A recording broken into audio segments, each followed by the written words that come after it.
I am going to describe now a way to manage the system still with Kanban, but with a slightly different approach. We have three ways of organizing our lines. First, we have a classical push approach, where we have a set of items to be produced, and as soon as they start being produced, they just go downstream, and there's no control over the working process.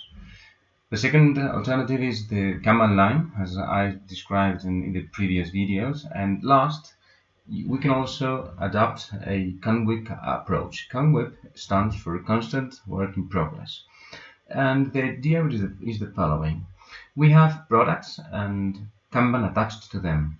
And once they start being produced in a station, they flow as if it was a push system. So we don't have, when a product goes from station 1 to station 2, we don't have the Kanban traveling back to station 1.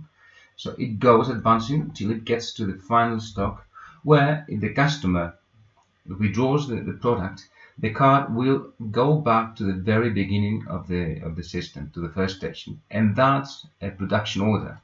And we'll start the production according to what Kanban have arrived to this station. Okay.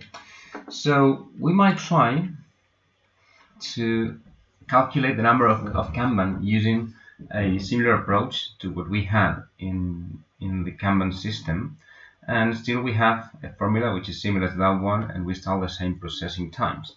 So we could do the following. We could replace the values of the demand and lead time and the quantity of articles per bin, and we would have, depending on the factor of security we introduce, we have different values for cards. Okay, so we can now evaluate how the system works if we go to our simulation model.